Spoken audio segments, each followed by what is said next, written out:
بسم الله الرحمن الرحيم. الحمد لله والصلاة والسلام على رسول الله وعلى آله وأصحابه الذين اهتدوا بهداه. أما بعد، وأعوذ بالله من الشيطان الرجيم. بسم الله الرحمن الرحيم.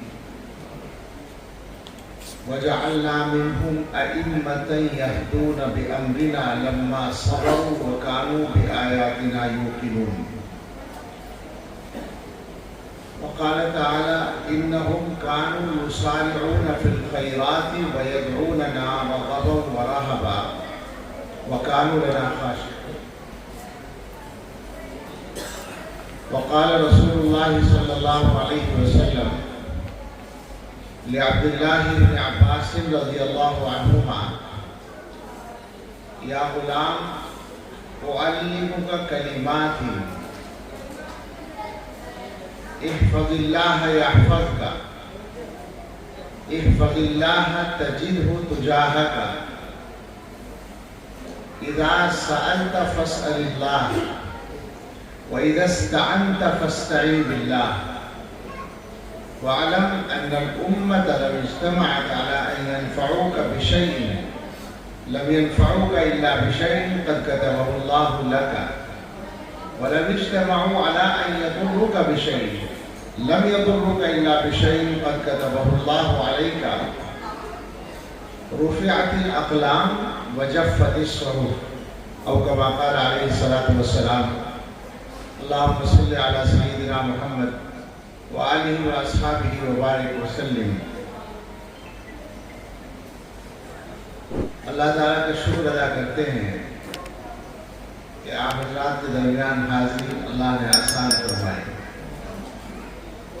یہ مجمع جس میں حاضرین کی تعداد 100-150 ہوگی شاید یا کم ہوگا، اپنی معنویت کے اعتبار سے لاکھوں کے مجمع کے برابر ہے، اس لیے کہ ان میں سے ہر آدمی ہزاروں آدمیوں کا مقتدا ہے. ایسی مجلسیں بہت ہی بامقصد اور بامعنی ہوتی ہیں اور ہو سکتی ہیں. آپ حضرات نے شاید 2-3 گھنٹے سے اس پروگرام کو چلایا ہے، اور ظاہر ہے کہ آپ سامعین نہیں ہیں بلکہ متکلمین ہیں. آپ ہی میں سے بہت سے حضرات نے گفتگو کی ہوگی. اب مجھے حکم ہے، ایسا ہوتا ہے کہ کسی پروگرام کے لیے کوئی سفید داڑھی والا پکڑ لیا جاتا ہے، کچھ پروگرام کی مصلحت کے مطابق. تو بس ایسے ہی قصہ ہے. یہاں انہوں نے بہت سے موضوعات لکھ رکھے ہیں. جن موضوعات پر گفتگو ہونی تھی یا باقی ہے، اس میں لکھا ہے نکاح کو کیسے آسان بنایا جائے، جہیز کی شرعی حیثیت، تحفظ عقیدہ ختم نبوت، شادی کی کچھ رسموں کا ذکر ہے، امت کی بے حیائی کا شرعی حل، مسلم بچیوں کا ارتداد اور ان کے ایمان کی حفاظت، موجودہ دور میں علماء کی شرعی و ایمانی ذمہ داریاں، موجودہ دور میں علماء کی ناقدری اور امت کی آزمائش، علماء امت مسلمہ کی دینی رہبری کیسے کریں. ان میں 2-3 عنوان تو مقرر سے ہیں مضمون کے اعتبار سے. یہ کل ملا کر 5-6 عنوان ہے غالباً، اور میرا خیال یہ ہے، مجھے تو کچھ زیادہ آتا نہیں ہے، لیکن میرے جیسا آدمی بھی ان موضوعات پر بات کرنے کے لیے ہر موضوع پر الگ الگ وقت چاہے گا، اور وقت ہے 15 منٹ کا. تو اس لیے مختصر بات اس انداز سے ہو جائے. قاری صاحب یہ ابھی فرما رہے تھے کہ ان موضوعات پر کچھ بات ہو. اصل اس میں جو علماء کی ذمہ داری والا حصہ ہے وہ ہے بنیادی بات، اور جب یہ ذمہ داری کا احساس اور اس کی ادائیگی کا سلیقہ ہوگا تو تفصیلات سکھانے کی ضرورت نہیں ہوگی. محبت تجھ کو آداب محبت خود سکھا دے گی. میں نے ایک آیت پڑھی ہے، اس میں ائمتن کا لفظ آیا ہے، اچانک بالکل ابھی بیٹھے ہوئے خیال آیا اس آیت کا، اگرچہ وہاں ائمتن کا مطلب صرف نماز کی امامت کرنے والے نہیں ہیں، صرف کا لفظ بولا ہے میں نے، یعنی نماز کی امامت کرنا بھی اس میں شامل ہے۔ اصل معنی ہے مقتدا کے، آپ علماء ہی جانتے ہیں کہ امام کا لفظ مأموم کے معنی میں ہے، مقتدا کے معنی میں، جس کے پیچھے چلا جائے، جس کی اقتدا کی جائے۔ باری تعالیٰ نے بنی اسرائیل کا ایک حال بیان کیا ہے، اور بنی اسرائیل کی جو چیزیں بیان کی جاتی ہیں قرآن کریم میں اور ان کو رد نہیں کیا جاتا، تو وہ ہمارے لیے بھی ہوتی ہیں، بلکہ بہت سی جگہ ہمارے ہی لیے بیان کی جاتی ہیں، ان کے احوال سے عبرت دلاتے ہیں۔ یہاں یہ ارشاد ہے کہ ہم نے ان میں سے کچھ لوگوں کو مقتدا بنایا، بنی اسرائیل میں سے کچھ لوگوں کو مقتدا بنایا، لما صبروا وکانوا بآیاتنا یوقنون، جب ان میں دو صفات تھیں، ایک صبر تھا، ایک یقین تھا۔ اور میں اپنے طلبہ سے بات کرتے ہوئے کہتا ہوں، علماء اس مضمون کو جانتے ہیں کہ یہاں لما صبروا ماضی کا صیغہ ہے اور وکانوا بآیاتنا یوقنون استمرار کا صیغہ ہے۔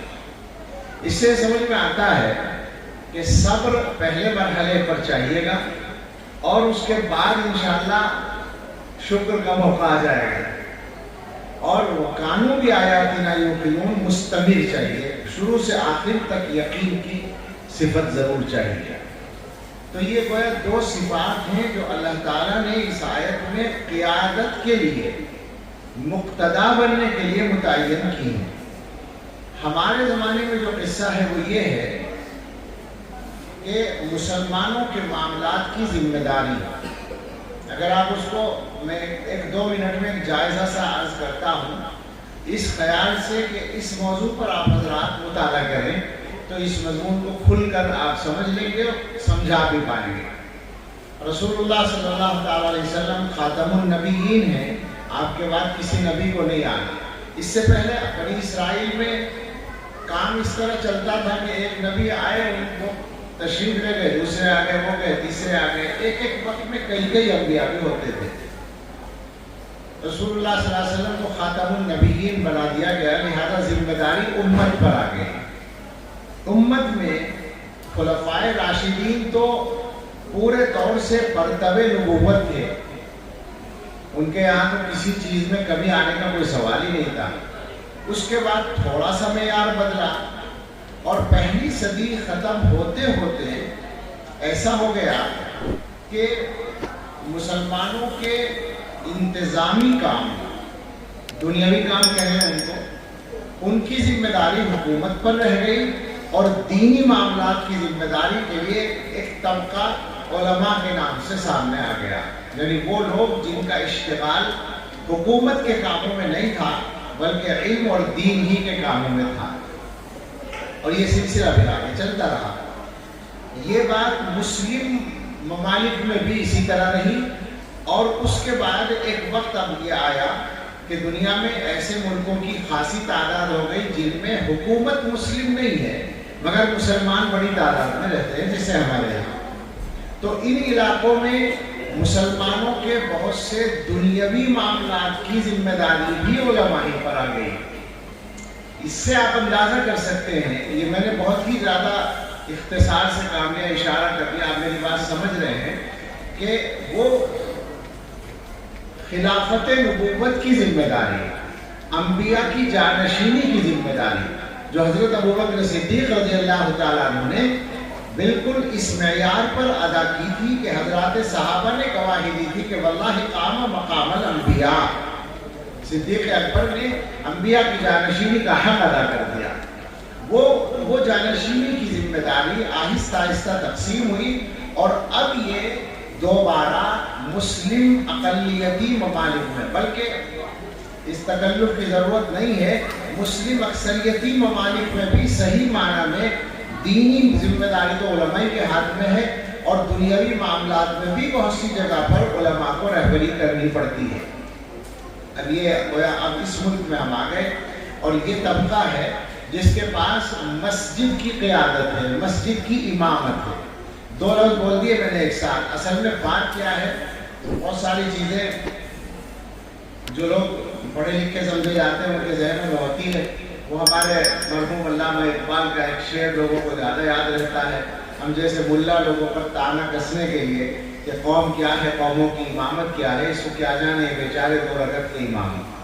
اس کو اقبال کے اس شعر کو اماموں کے خلاف ہی نہیں بلکہ علماء کے خلاف استعمال کیا جاتا ہے. یہ موضوع نہیں ہے میرا اس وقت میں، لیکن میں آپ کو اشارہ کروں. اس پر آپ نے بعض نے پڑھا بھی ہوگا، لیکن پڑھیں اس پر تو آپ کو پتہ چلے گا. علامہ اقبال کوئی قرآن تھوڑی ہے. علامہ اقبال کا کلام جو ہے کوئی وحی الہی تو نہیں ہے. اور اقبال بحیثیت دین اور شریعت کے علم کے ایک متوسط عالم کے برابر بھی نہیں ہے. بہت بڑے آدمی ہیں، ہمارے جیسے 100 آدمی بھی ان پر نہیں اتریں گے، میں مانتا ہوں اور جانتا ہوں. لیکن علم شریعت کے اعتبار سے کسی متوسط عالم کے برابر بھی ان کو نہیں مانا جا سکتا. تو لیکن ان کے کلام کے اس طرح کے جو اجزاء جو ہیں، اشعار جو ہیں، ان کا استعمال جدت پسندوں کی طرف سے بھرپور طریقے پر کیا جاتا ہے. اس لیے میں احتیاط سے امامت کے ساتھ کوئی اور لفظ جوڑ کر بول رہا ہوں. لیکن یہ واقعہ ہے کہ یہ اماموں کا جو طبقہ ہے یہ انتہائی نازک اور انتہائی مشکل ذمہ داری پوری کرتا ہے. اور اس کی مشکل میں اضافہ اس سے ہوتا ہے کہ یہ اس قوم کی امامت کرتا ہے جس میں سے ہر آدمی امام کا امام بننے کو تیار ہے. سچائی ہے یہ بات.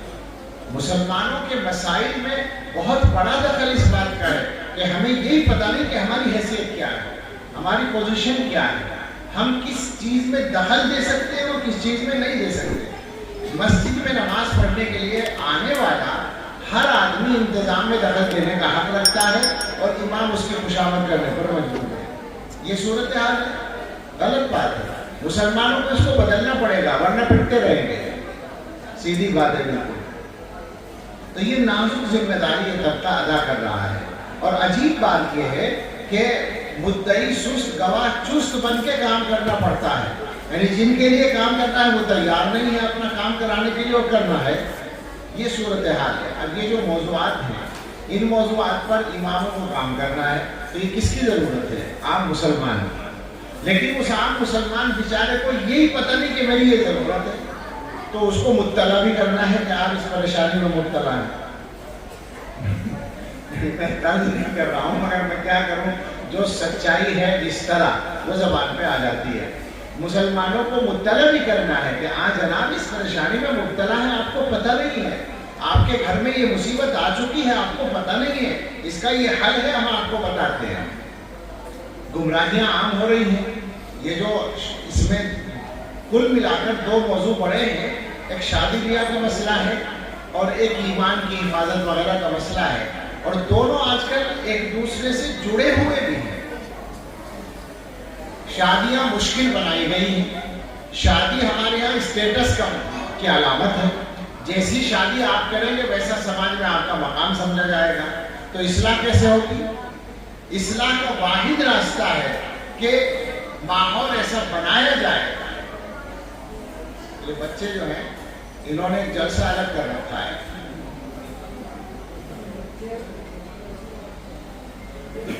ماحول یہ بنانا پڑے گا کہ شادی میں زیادہ پیسہ خرچ کرنے والا آدمی معاشرے میں نکو بن جائے. اس ماحول پر لانا پڑے گا. مگر ظاہر اس کے لیے ایک لمبی محنت چاہیے اور یہ محنت پیسے والوں کو کرنی پڑے گی، دوسرے لوگوں سے نہیں چلے گی. صاف بات ہے. ایک عام آدمی کہے گا، امام کہے گا کہ صاحب مولویوں کا تو کام یہی ہے. ایک غریب آدمی کہے گا کہ صاحب اس کے پاس تو پیسہ نہیں ہے. وہ جو پیسہ خرچ کر سکتا ہے اسے دکھانا پڑے گا کہ میرے پاس پیسہ ہے مگر میں شادی میں خرچ نہیں کر رہا ہوں. اس پر آنا پڑے گا. میں جہاں تک جانتا ہوں اس ملک میں گھوم پھر کر جو کچھ میں نے براہ راست اپنی سمجھ کے مطابق اور اپنی معلومات کے مطابق یا پھر جمعیت علماء کی میٹنگوں میں شریک ہو کر سمجھا ہے، میں سمجھتا ہوں کہ 2-4 مسئلے ایسے ہیں جن کو مسلمانوں نے جلدی سے حل نہیں کیا تو تباہی بہت تیزی سے آ رہی ہے اور کوئی روکنے والا نہیں ہے، اس میں شادی کا مسئلہ بھی ہے، یعنی نوابی شادیاں بند کرنی پڑے گی مسلمانوں کو، اس پہ آنا ہی پڑے گا، اس کے علاوہ چارہ نہیں ہے۔ اور سودی قرضہ جو گھر گھر میں گھسا ہوا ہے، میں پورے ملک کے بارے میں اب دعویٰ کرتا ہوں، اور اس لیے کرتا ہوں کہ میں نے کوئی سروے پڑھا نہیں ہے، میں نے پورے 5 7 8 سال میں جہاں قدم رکھا ہے ہر جگہ پوچھا ہے جا کر، تو میں قسم کھا سکتا ہوں کہ کشمیر سے لے کر کیرلا تک، رسمی بات نہیں، بیچ کے سارے علاقے میں اگر آپ کہیں وقت ہوتا تو میں نام لیتا ہر صوبے کا، اور یہ گجرات اور راجستھان سے لے کر آسام اور تریپورہ تک پورا ہندوستان اس طرح سے سودی قرضے میں جکڑا ہوا ہے، اور اس کی وجہ سے عورتوں کی عصمتیں لٹ گئی۔ ابھی مجھے پچھلے مہینے اللہ جانے کون سے صوبے میں تھا، میں اس زمانے میں سفر بہت ہوئے، ایک صاحب کے سامنے یہ ذکر کر دیا، وہ کہنے لگے کہ فلاں علاقے میں گاڑیاں لگتی ہیں رات کو ان عورتوں کو لے جانے کے لیے جو سودی قرضے میں دبی ہوئی ہیں اور ادا نہیں کر پا رہی ہیں، ذلت کی انتہا ہو رہی ہے، اور مسلمان کی غفلت ٹوٹنے کو نہیں آتی۔ مسلمان جو ہے وہ اسی چکر میں کہ صاحب امام صاحب آگے 1 منٹ لیٹ کیوں آئے، عجیب بات ہے، مصیبتوں کی خبر نہیں ہے، گھروں کی خبر نہیں ہے۔ یہ جو مسجدوں میں آ کر باتیں بنانے والے لوگ، یہ سب اپنے گھروں سے باتیں ہیں، معاف کیجیے۔ تو شادی کا مسئلہ، قرضے کا مسئلہ، سودی قرضہ، چاہے بڑا قرضہ ہو یا چھوٹا قرضہ ہو، مگر اس ماحول میں یہ امام کیسے کام کرے گا؟ جس ماحول میں میں بتا سکتا ہوں وہ مسجد جس میں امام نے سود کے خلاف تقریر کی تھی اور اگلے دن امامت چلی گئی تھی، یہاں سے قریب ہے، زیادہ دور نہیں ہے، یہ مردہ معاشرے کی علامت ہے۔ زندہ معاشرہ ہوتا تو اس متولی کی تولیت جاتی، امام کی امامت نہ جاتی۔ نمازی کہتے کہ امام صاحب نے تقریر صحیح کی ہے، تمہارا کاروبار غلط ہے، تم ہٹو گے مسجد سے، امام نہیں ہٹے گا، لیکن کسی کی ہمت نہیں ہے۔ ایک عام ماحول یہ بنا ہوا ہے کہ حق بات کہنے کا مزاج نہیں ہے، حق بات کہنے کی ہمت نہیں ہے۔ لیکن میرے بھائی، یہ ساری معاشرے کی مصیبتیں ہیں، ہمیں اسی معاشرے میں رہنا ہے اور اسی معاشرے میں رہ کر کام کرنا ہے، تو آپ سے یہ گستاخی کرنی ہے کہ ہمیں بھی اپنے آپ کو بدلنا پڑے گا۔ نمبر 1 پر یہ آپ سبق تازہ رکھیں ہر قدم پر کہ آپ اللہ کے محتاج ہیں، بندوں کے محتاج نہیں ہیں، آپ کو دینے والے اللہ تعالیٰ۔ آپ میں کچھ لوگ اس سبق کو یاد رکھتے ہیں تو اس فتنے کے زمانے میں بھی وہ آسانی سے کام کرتے ہیں، لیکن عام طور پر جو مشکلات ہیں ان میں اس کا دخل ہے کہ ہم نے اپنے آپ کو کمزور سمجھ رکھا ہے، ہم اپنے آپ کو متولی کا محتاج سمجھ رہے ہیں، صدر صاحب کا محتاج سمجھ رہے ہیں، محلے والوں کا محتاج سمجھ رہے ہیں۔ میں نے ایک حدیث پڑھی ہے، حضور علیہ السلام نے حضرت عبداللہ ابن عباس رضی اللہ عنہ کو نصیحت کی، اے لڑکے یہ کر کے بھگا جا، یا غلام، چھوٹے سے تھے، اے لڑکے تجھے کچھ چیزیں سکھاتا ہوں، چونکہ معلوم تھا کہ یہ لڑکا یاد رکھے گا۔ فرمایا احفظ اللہ یحفظک، اللہ کی حفاظت کرو، یعنی اللہ کے نام کی حفاظت کرو، اللہ کے احکام کی حفاظت کرو، اللہ تمہاری حفاظت کرے۔ پھر فرمایا احفظ اللہ تجدہ تجاہک، اللہ کے حدود اور اللہ کے احکام کی حفاظت کرو، اللہ کو اپنے سامنے پاؤ گے۔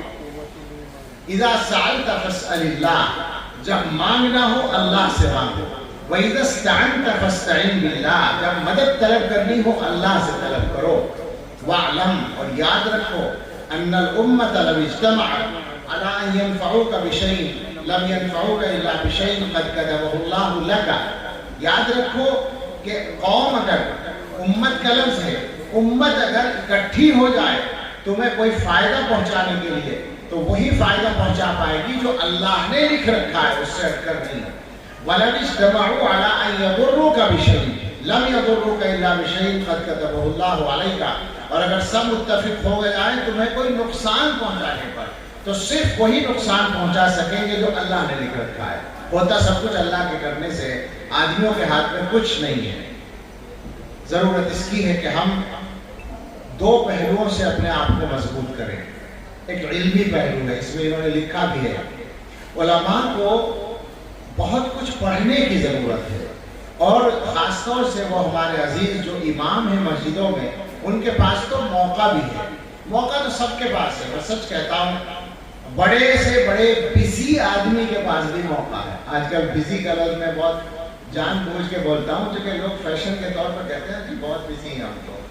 میں اپنے ذاتی طور پر میں بہت بزی لوگوں میں شمار ہوتا ہوں اور واقعتاً ہوں بھی، لیکن میں قسم کھا کر کہتا ہوں کہ میرا بھی کچھ نہ کچھ وقت ایسا گزرتا ہے جس پر بعد میں پچھتاتا ہوں کہ یہ وقت ضائع ہوا ہے. حالانکہ سال کے 6 مہینے مجھے 4 گھنٹے سے زیادہ نیند نہیں ملتی.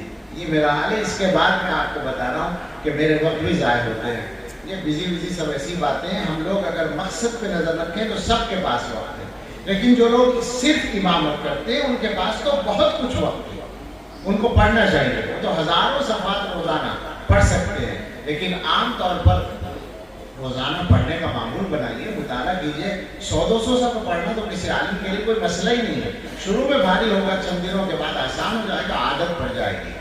تو اس پہلو سے اپنے آپ کو مضبوط کرنے کی ضرورت ہے، اس لیے کہ آپ کی ہر مسجد میں اب ہر قسم کی گمراہی پائی جاتی ہے. اس کو یاد رکھیں. کوئی بھی گمراہی آپ کے سامنے آ کر کھڑی ہو سکتی ہے. جہاں جہاں مقامی طور پر کام کرنے والے علماء نے اپنے آپ کو تیار کر لیا، وہیں سے فتنے ختم ہوئے ہیں، ورنہ فتنے پنپتے رہتے ہیں. آپ اپنے آپ کو چھوٹا نہ سمجھیں، آپ اپنے آپ کو ہلکا نہ سمجھیں. آپ اپنے مقام اور ذمہ داری کو پہچان کر اس کی تیاری کرتے رہیں. مگر معاف فرمائیں، اصل میں گفتگو زیادہ بے تکلف تب ہوتی ہے جب صرف خالص ایک طبقہ ہو. اب یہاں خالص نہیں خالص ہے کچھ نہ کچھ، ورنہ میں بعض گستاخیاں بھی کرتا بے تکلفی کے ساتھ. مثلا ایک گستاخی کرنے کو جی چاہتا ہے کہ ہم میں سے ایک آدمی امام بنتا ہے اور وہ 15-20 سال 25 سال امامت کرتا رہتا ہے. جیسا قرآن کو پہلے دن پڑھتا تھا ویسا ہی ساری عمر پڑھتا رہتا ہے. کیوں ترقی نہیں کرتا؟ کیوں قرات نہیں سیکھتا؟ کیوں اپنے آپ کو اس اعتبار سے بہتر نہیں کرتا؟ اگر شروع سے قاری ہے تب تو ٹھیک ہے، لیکن ہم میں سے اکثر لوگ ایسے نہیں ہیں. وہ اپنی قرات کو اچھا بنائیں. مقتدیوں کو پسند آنا کوئی معیار نہیں ہے، کوئی معیار نہیں ہے. اس لیے ان کو تو پتہ ہی نہیں بیچاروں کو کیا کرنا ہے. ایک مصیبت اس زمانے کی یہ بھی ہے کہ انٹرویو مقتدی لیتے ہیں جن کو خود قرآن پڑھنا نہیں آتا. نماز پڑھوا کر دیکھیں گے اور امام صاحب کی وہاں اچھی لگے گی تو وہ امام رکھ لیں گے. میں سچ کہہ رہا ہوں. نہ علم کا پتہ نہ قرات کا پتہ. اگر آپ کسی عالم کو بلائیں اور ان 5 نمازوں میں جس میں انٹرویو لینا ہے عالم کو بلا کر کھڑا کیجیے، وہ بتائے گا کہ امامت کے لائق ہے یا نہیں تب تو ٹھیک ہے. لیکن امامت کا انٹرویو وہ لوگ لیتے ہیں جن کو خود نماز پڑھنا صحیح معنی میں نہیں آتا. تو یہ کام چل رہا ہے. لیکن آپ اپنے آپ کو ٹھیک کر سکتے ہیں. قرات سیکھنے میں تو چند مہینے، شاندار قرات سیکھنے میں چند مہینے لگتے ہیں. کیوں ایسا نہیں ہوتا کہ ایک آدمی امامت کے ساتھ ساتھ اعلیٰ درجے کا قاری بن جائے، اعلیٰ درجے کا عالم بن جائے، اعلیٰ درجے کا مفتی بن جائے؟ کیوں ایسا نہیں ہو سکتا؟ ترقی کریں. انسان ترقی کرتا ہے. انسان اور جانور کے درمیان فرق ہی یہ ہے کہ جانور ترقی نہیں کرتا، انسان ترقی کرتا ہے. تو ایک پہلو تو یہ ہے جس سے اپنے آپ کو مضبوط کرنے کی ضرورت ہے، اور دوسرا پہلو وہ ہے جس کے بغیر کسی بھی عالم کی دینی خدمات میں رنگ پیدا نہیں ہوتا، نافعیت پیدا نہیں ہوتی. باطنی اصلاح کا پہلو. ابھی تو ہمیں فکر رہتی ہے کہ میری عزت کتنی ہو رہی ہے، مجھے لوگ بڑا سمجھ رہے ہیں نہیں سمجھ رہے، مجھے اچھی جگہ پر بٹھا رہے ہیں یا نہیں بٹھا رہے. یہ ساری فکریں ہماری رہتی ہیں. یہ سب نکل جائیں تو پتہ چلے گا کہ ہم اچھی جگہ بیٹھنے کے لائق بن گئے. جب یہ فکر نکل جائے گی دماغ سے تب لائق بنو گے. ابھی لائق نہیں ہے. میں متعین کر کے نہیں کہہ رہا کسی کو کبھی کوئی فارغ سمجھے مجھے کہہ رہا ہے، لیکن بات جو میں کہہ رہا ہوں وہ سچائی ہے کہ ابھی ہمیں یہ فکر ہے کہ اس کی عزت کیوں زیادہ ہے، یہ امام زیادہ مقبول کیوں ہے، اس کو اتنا لوگ کیوں چاہ رہے ہیں. پریشانی یہ بنی ہوئی ہے ہماری. ہمیں اپنے آپ کو ٹھیک کرنا پڑے گا. اس کے بغیر چارہ نہیں. یہ میں کہہ رہا ہوں آپ سے جو بچپن سے کہہ سکتا ہوں. میں بچپن سے مولوی ہوں، مولوی ہوں اور بچپن سے اسی ماحول میں ہوں اور گویا سب سے بڑے مدرسے میں پڑھاتا بڈھا ہو گیا ہوں. میں آپ سے کہتا ہوں کہ اس کے بغیر آپ کے کاموں میں نافعیت نہیں آئے گی. کھول کر کہوں اس بات کو اگر آپ اجازت دیں.